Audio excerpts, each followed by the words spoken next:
This slide presentation is called Types of Drama. This is where we examine different genres in theater. We're going to talk about tragedy and comedy here.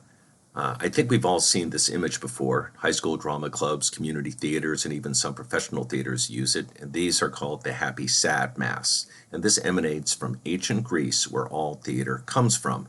Back then, actors would wear masks because to show the audience what kind of play they were seeing. In ancient Greece, theater fell into two categories, tragedy and comedy. And these are called genres, which the Merriam-Webster dictionary defines as a category of artistic, musical, or literary composition characterized by a particular style of form or content.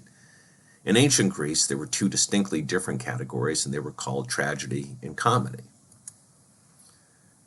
Over these hundreds of years, these categories have become blurred. It's not so easy these days to define certain things.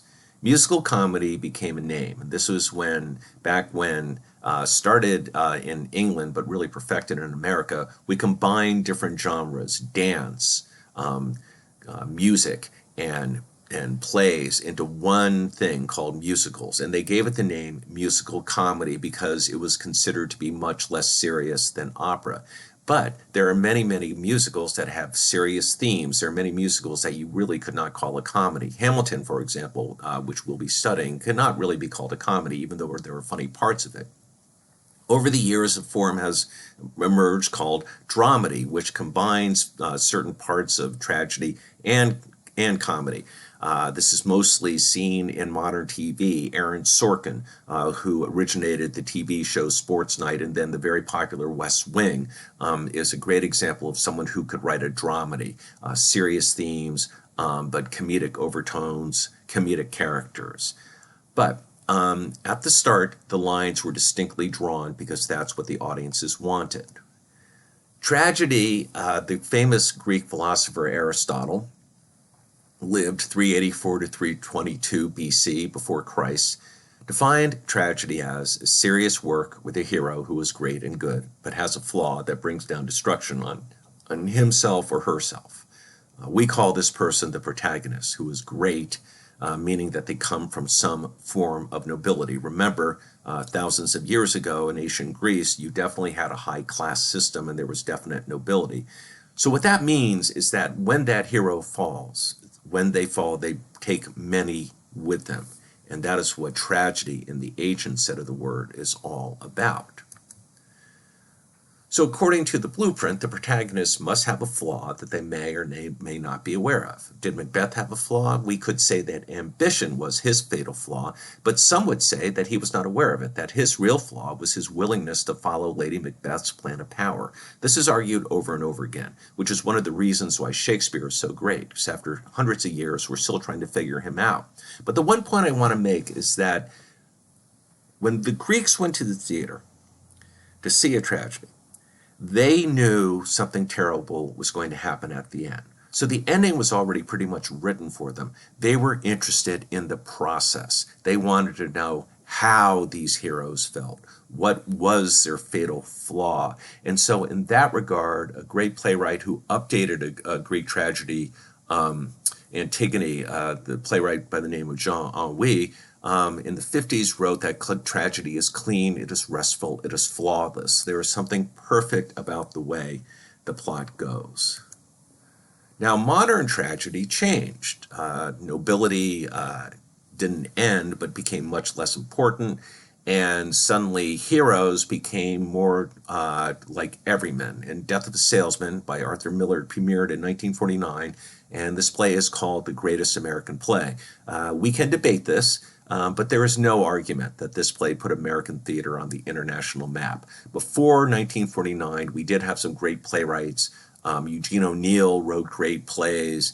We had a few others, but really theater in America was not regarded as serious as, say, Europe, especially England.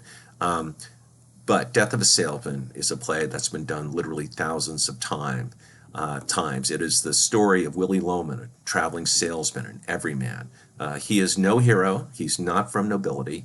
His fatal flaw is that he believed in the American dream, which brings him down. This play is the essence of modern tragedy, is that the flaw comes from a mistaken set of beliefs. And in Willie Loman's case, he's a salesman who is at the end of his career. His family is falling apart because he is falling apart. And so we watch this tragedy unfold. I'm going to show you a scene here from an acclaimed revival of the play starring Dustin Hoffman in 1984. In this scene, Willie, who is failing at his job, is going to his boss, whom he knew as a boy, so this is humiliating for him. He knew as a boy to ask for a raise. It's about 10 minutes, but I want you to kind of try to stay with it and watch this man totally disintegrate.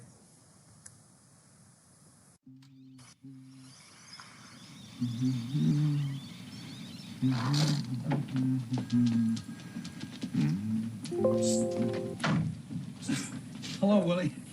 Like to have a little talk with you, Howard. Sorry to keep you waiting. I'll be with you in a minute. What's that, Howard? You ever see one of these? It's a wire recorder. Oh, can we talk a minute? It records things. I just got delivery yesterday. It's been driving me crazy. It's the most terrific machine I ever saw in my life. I was up all night with it. What do you do with it? I bought it for dictation, but you can do anything with it. Listen to this. I had it home last night. Now listen to what I picked up. The first one is my daughter. Get this. Listen to that kid whistle. That is lifelike, isn't it? 7 years old. Get that tone. I'd like to ask a little favor. It's your turn now, Daddy. She's crazy for me. That's me. You're very good. Get this now. This is my The son. capital of Alabama is Montgomery. The capital of California is 5 years old, Sacramento. Will. He'll make an announcer someday. Capital of Get that is alphabetical order. Oh, wait a minute. The maid kicked the plug out. That certainly is Shh, for It God's is sake. 9 o'clock before lunchtime, so I have to go to sleep. Really is. Hey, wait a minute. The next is my wife. We're gonna talk. I can't think of anything. Talk. It's turning. Hello? Oh, Harry, I can't talk. That was my wife. That is a wonderful machine. Can we, Tell you, Willie, I'm going to take my camera and my bandsaw and all my hobbies, and out they go. This is the most fascinating relaxation I ever found. I think I'll get one myself. Sure, they're only 150. You can't do without it. Supposing you want to hear Jack Benny, see? But you can't be home at that hour. So you tell the maid to turn the radio on, and Jack Benny comes on. And this automatically comes on with the radio. And when you come home, You can come home at 12 o'clock, 1 o'clock, anytime you like it. You get yourself a Coke, sit yourself down, throw the switch, and there is Jack Benny's program in the middle of the night. Oh, I'm definitely gonna get one myself, Howard, because lots of times I'm on the road and I think to myself, well, I must be missing on the radio. Don't you have a radio in the car? Well, yeah, but you know, whoever thinks of turning it on. Say, aren't you supposed to be in Boston? That's what I want to talk to you about, Howard. You got a minute? What happened? What are you doing here? Well, You didn't crack up again, did you? Oh, no. Oh, Jeez, got me worried there for a minute.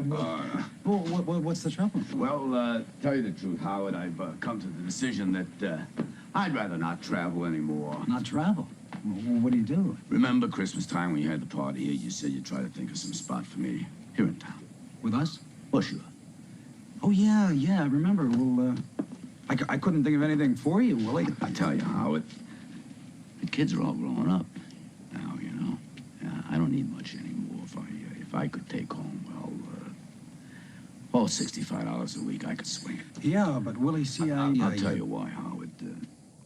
Speaking frankly, and between the two of us, you know, I'm just a little tired. I can understand that, Willie. But you're a road man, Willie. We do a road business. We've only got half dozen salesmen on the floor here. God knows, Howard, I never asked a favor of any man, but I was with the firm when your father used to carry you in here in his arms. I know that, Your Willie. father came to me the day you were born and asked me what I thought of the name Howard. May he rest in peace. I appreciate that, Willie. There just is no spot here for you. If I had a spot, I would slam you right into it, but I just don't have a single solitary Howard, spot. all I need to set my table is $50 a week. Where am I going to put you, kid? Look, it's not a question of whether I can sell merchandise, is it? Huh? No. But it's a business, kid, and everybody's got to pull his own weight. Just let me tell you a story. Because you have got to admit that business is business. Business is definitely business, but just listen for a minute now. You don't understand this now. When I was a boy, 18, 19, huh? I was already on the road. And there was a question in my mind as to whether selling had a future for me, because in those days, I had a yearning to go to Alaska. You see, there were 3 gold strikes in 1 month in Alaska, and I felt like going out. Just for the ride, you might say. You don't say. Oh, sure. My father lived many years in Alaska. He was an adventurous man. We got quite a little streak of self-reliance in our family, Howard.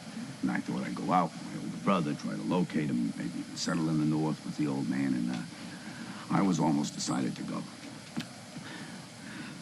When I met a salesman in the Parker house, his name was Dave Singerman. He was 84 years old, and he'd run merchandise in 31 states. And old Dave would go up to his room and understand, put on his green velvet slippers, I'll never forget. Pick up the phone, call the buys. Without ever leaving his room, at the age of 84, he made his living. And when I saw that, I realized that selling was the greatest career that a man could want, because what could be more satisfying than to be able to go at the age of 84 into 20 or 30 different cities and pick up a phone and be remembered and loved and helped by so many different people. You know, when he died, by the way, he died the death of a salesman, in his green velvet slippers and the smoker of the New York, New Haven, and Hartford going into Boston. When he died, hundreds of salesmen and buyers were at his funeral. Things were sad on a lot of trains for months after that. You see, in those days, there was personality in Howard, there was respect and comradeship and gratitude. Today it's all cut and dried, and there's no chance for bringing friendship to bear or personality. I mean, you see what I mean. They don't know me anymore. That's just the thing, Willie. If I had $40 a week, that's all I need. Kid, $40. I can't take blood from a stone, The Willie. year Al Smith was nominated, your father came to me. I'm talking about your father. There were promises made across this desk. You mustn't tell me that you got people to see. I put 34 years into this firm, Howard, and now I can't pay my insurance. You can't eat the orange and throw the peel away. A man is not a piece of fruit. Pay attention. No, your father. Howard, in 1928, I had a big year. I averaged $170 a week. Willie, you never averaged $170 No, a week. I averaged $170 a week in the year 1928. And your father came to me, Howard. It was right across the desk. He put his hand on my shoulder. You have to excuse me, Willie. Yeah. I've got to see some people. You pull yourself together. I'll be back in a little while.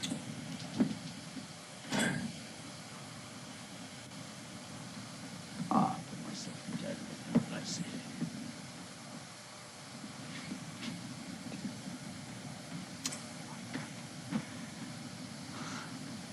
I was yelling at him.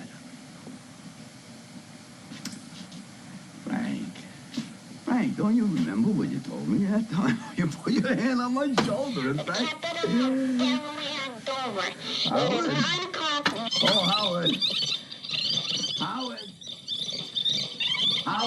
Howard, shut it off. Shut it off. Look, Willie. Oh, I gotta get myself some coffee. I get some coffee. Willie, look. I'll go to Boston. Look, Willie. You can't go to Boston for us. Why can't I go? I don't want you to represent us. I've been meaning to tell you for a long time now. Howard, are you firing me? I think that you need a good long rest, Willie. Howard. And when you feel better, come back and we'll see if we can work something out. I gotta earn money, Howard. I'm in no Where position. are your sons? What? Why don't your sons give you a hand? Oh, they're working on a very big deal. This is no time for false pride, Willie. You go to your sons and tell them you're tired. You got 2 great boys there, haven't you? Oh, no question. But That's that, huh? in the meantime. That's that, huh? All right, I'll go to Boston tomorrow. No. No. No, I can't throw myself on my kids. I'm not a crook. Look, kid, I am busy this morning. I've got to let me go to I Boston. have got a line of people to see this morning.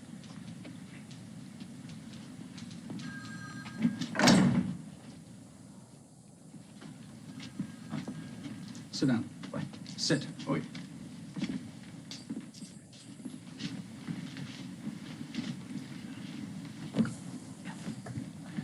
Take 5 minutes and pull yourself together, and then go home. Will you? I need the office.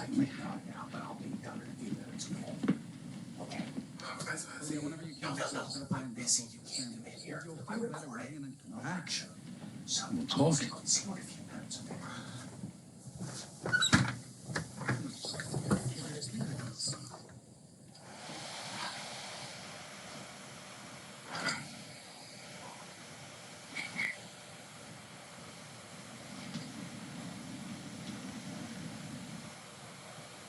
So this is the, like I said, the total disintegration of a man. And what Arthur Miller was saying was that there are no high places to fall from. What Arthur Miller did in this scene was to show how he felt about the American dream, that it was false, that our economic system was a lie, and that good people were destined to fail. Death of a Salesman has been done, like I said, hundreds of times. It was produced in 1983 in China, interestingly enough, and Arthur Miller was invited to go over there and direct it, and he had a translator with him, and he was directing a play about an economic system in a country that knew nothing about capitalism or free enterprise, and yet he said that the people there completely connected with the play, that even though it was a communist state, people sold things all the time on the streets. They were salespeople, and what they really connected with, Miller said, was the family issue. What happens when the patriarch of a family fails in these times? It's the whole family fails as well. So let's go on to something a little more cheerful, and this is comedy, the oldest form of theater. Aristotle defined comedy this way: a play that dealt with social problems rather than political ones, and the ending is always a happy one. So both tragedy and comedy can have the same theme. It's the treatment of them that separates the two. Tragedy makes a point in a very serious way. Comedy makes a point in a comedic way.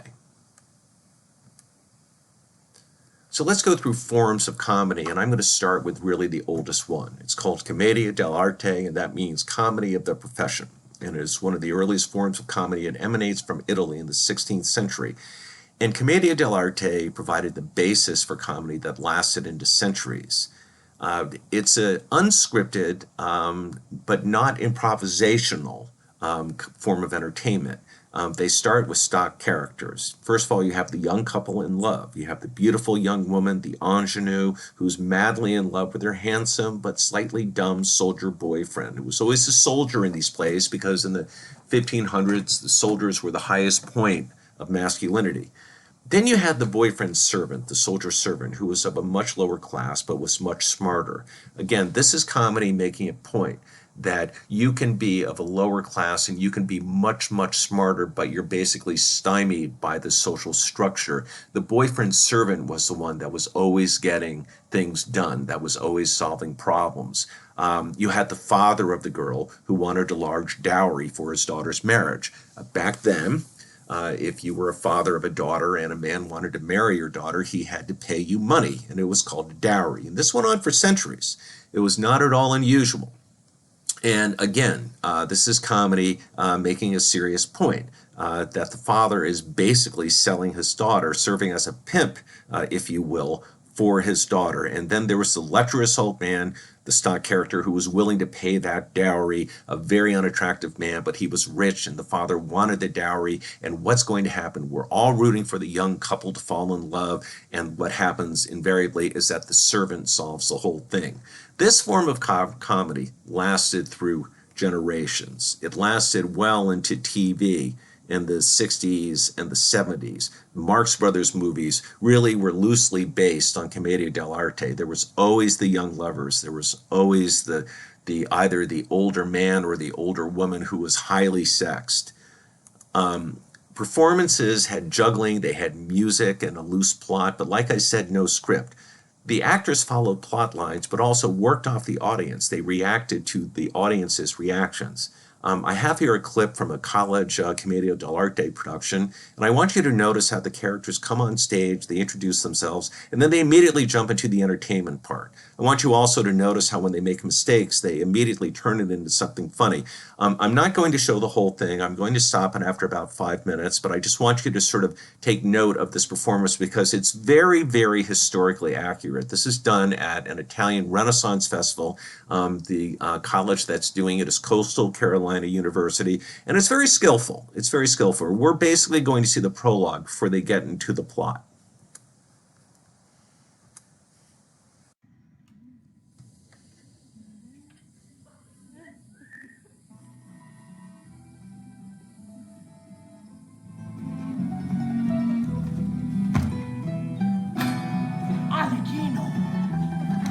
You can see the characters come on stage and they introduce themselves. They're identifying their stock character.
Oh, they just made a mistake, but now he's going to turn it into a joke. No problem.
And this is sort of how Commedia dell'arte always began. They would give you a prologue of entertainment and juggling and things, and then they would go into the plot line. The audiences, like I said, knew what the ending was going to be, but what they went for were the performances. Were watching the actors develop their characters and then react to the audience's reactions of them. Another kind of comedy is farce. And the defining characteristics of farce are when the humor grows from the witty lines, the personalities of the characters, and a satirical, which we will get into in a minute, theme. This means that what the audience characters do is funnier than what they say or who they are. Farce is big. Farce is broad. The comedy is very big with slapstick stuff in it and everything, and the audience is always going to see how huge it is. I'm going to show you an example of a farce from the popular play Noises Off by Michael Frayn. This play was written in 1979 by Frayn, a British playwright, and this is an enormously popular play. It is done virtually every single year all around the country. The plot is about a community theater production of an unnamed farce. And the farce is painfully bad, but what is even worse are the performances. And so the comedy in the play is that in Act 1, we're watching a rehearsal, and everything goes wrong in the rehearsal to the point where the audience doesn't know, is this really the farce or is this just the rehearsal? Act 2, they essentially flip the set, and they show us all the actors backstage during a live performance coming off and on stage, and everything goes wrong in the performance. And meanwhile, backstage, there's little cliques, there's affairs, there's rivalries, and it all happens backstage while the drama is happening in front of the audience. So I'm going to show you the final few minutes of Act 1. Whoops, sorry. Here's where I want to be.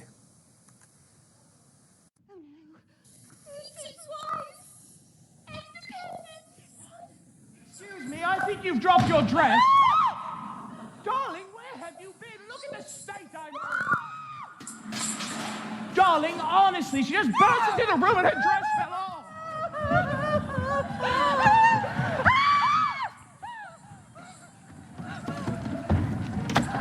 Here, put this shit on for the moment while I see if there's something in the attic. A pair of gold taps. Oh, my God! Who are you? Me, fixing the taps. Tax? Income tax? That's right, Governor. In come the new taps, out go the old taps. Oh, tax inspectors are everywhere. The other one! I found your dress. It came flying out of the attic at me. Oh, your dress is stuck to my head now. Another intruder. Just doing the taps, Governor. A tax? Not a tax on women. Try anything, Governor, but I'll do the taps on the bar first. Sex maniacs everywhere. Where is Vicky? Vicky! People everywhere. I'm off. A tax on women? I don't know. They'll put a tax on anything these days. If I can't find her, you're going to be in big trouble, you see. Tab, you see? I'll fix it. Vicky!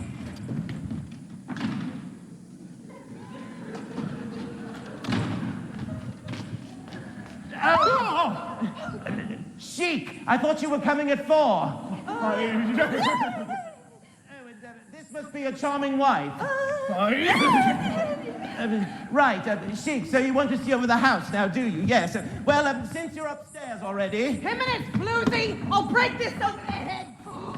Let's start with the downstairs. Who are you? Who are these creatures? I have no idea who she is. No connection with the house, I assure you. Where is this fine lady with the sardines, on the other hand? Oh, no other hand, thank you, because this time I'm eating them.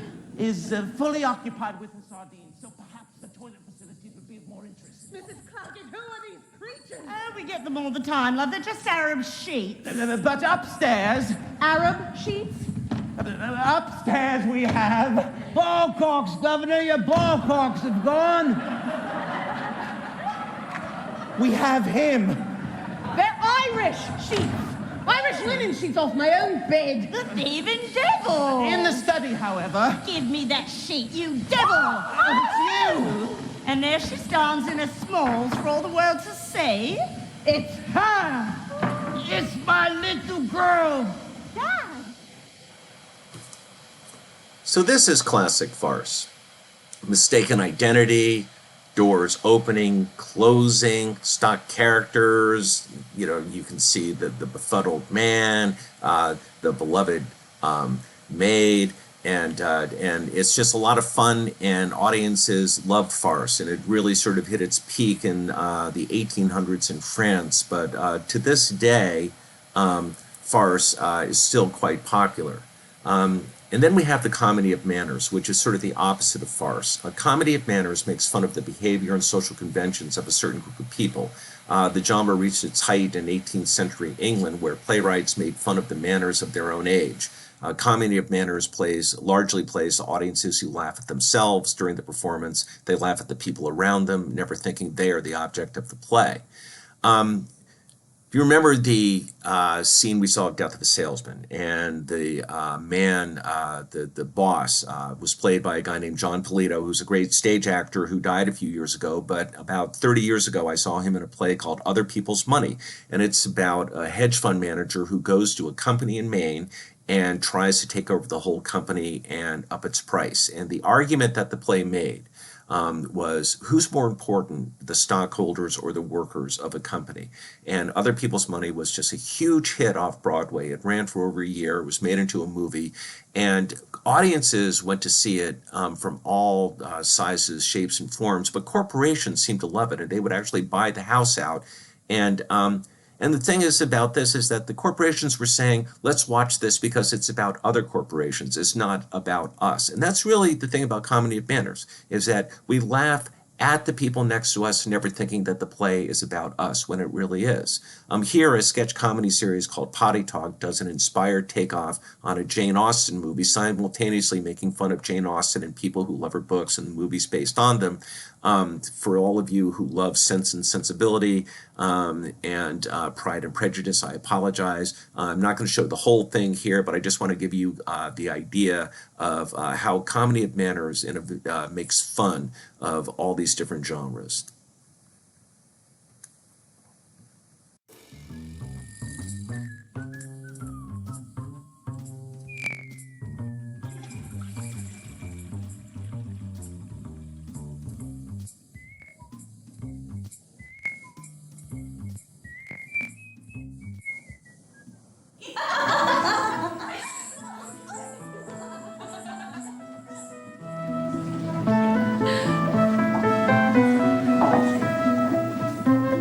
Oh, Elizabeth, everyone looks just splendid. Not a polka dot to be seen, thank goodness. And Miss Elliot has managed to wear a frock this week. Let us hope that Mr. Dandy has remembered his frock as well. Come now, Elizabeth, you know as well as I that you'd like to see him completely frockless. No shame in that. Come now, let's seek him out. Oh, it's Mr. Bingling. I'm blushing. And here's where I say something witty below my breath.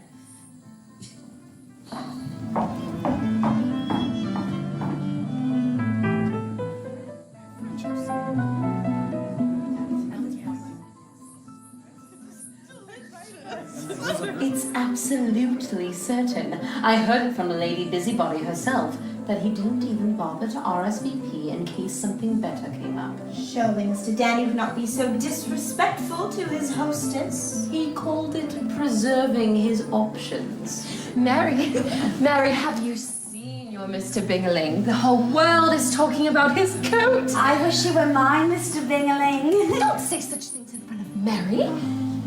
And who needs men anyway when you have your sister to have fun with? But Julia, don't be such a cunt. Tree girl.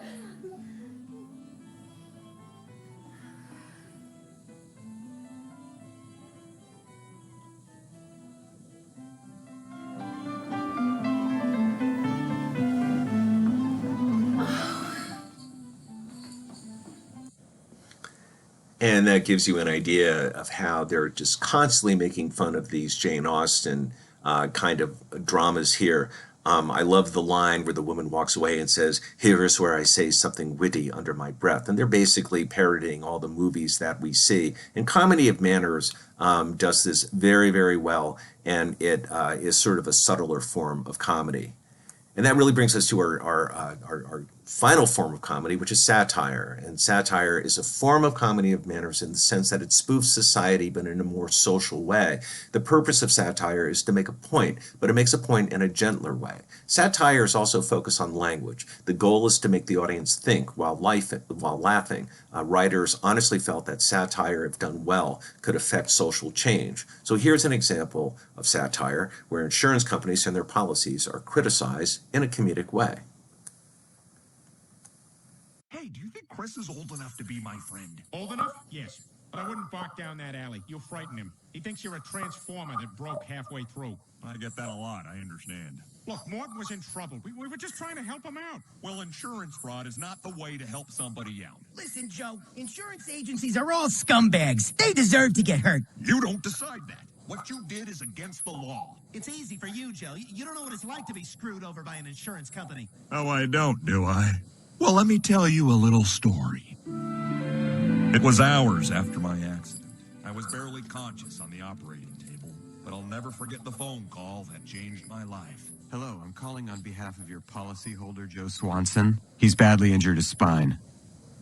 Well, there's a new procedure that, if administered immediately, should restore his ability to walk. $200,000. We also have a wheelchair. $60. Okay. They're going with B. So this is a very funny kind of scene, but anybody who has had to deal with insurance companies knows that there is a serious part to this, and that's what satire does. It makes a very serious point, and it's basically saying, look, we can change things by yelling at people, by lecturing to people, or we can make people laugh and make them think at the same time. And so this is what satire does. So one more genre I want to cover quickly, and this is called melodrama. And I'm sorry for the typo. I just noticed I misspelled melodrama there. But melodrama is an early form of theater that is most associated with early American theater. In the 1800s, Americans were hard-working, driven people. Unlike their peers in Europe, they did not have time for the arts. Melodrama was their entertainment, and it was a very uncomplicated, simplistic form of entertainment. Americans worked. You know, we didn't have an upper class. We didn't have a nobility that had people working for them. In Europe, the upper classes went to opera one night. They went to dance the other night. They went to theater the other night. We took all of those and combined it into musical comedy. Melodrama was not musical comedy. It was a very simplistic play where audiences would go on a Saturday night and they would watch a play that had some kind of fable. The plays were long with simplistic plots with religious themes and moral overtones. There was elaborate scenery and lots of special effects. It's what the audience wanted. Melodrama, probably the earliest American play that people think about when they think of melodrama is Uncle Tom's Cabin, which was an allegory on slavery. It had the stock character of the lovely, gentle, older black man who was a slave, who took care of a little girl who was dying of an unnamed disease. At the end of the play, the little girl dies tragically, and she goes to heaven, lifted up by angels. And Uncle Tom was sort of seen as that loving man that sort of helped her into death. So you can see that one of the points was that it took a very serious issue, which was slavery, something that was very shameful to America, and they softened it. They made it into something palatable, and that's what audiences wanted. Happily, melodrama evolved to drama. It focused more on plot and relationships and the complexities involved. We're going to be reading A Raisin in the Sun, and that is just a brilliantly written drama that is much more evolved. Writing evolved, and so did acting. The gestures and the motions that were so exaggerated in farce and melodrama became much more subtle. But still, watch a soap opera sometime. You will notice that everything is exaggerated and big. The acting, the plot lines, the music, it's all designed to grab us, if only for a moment. You can say that soap operas are the final vestige of an old form, but it serves a purpose. It gives their audiences what they want. And that ultimately is the main purpose of theater. For without an audience, there is no show. So this is the lecture on genres, and thank you for watching it.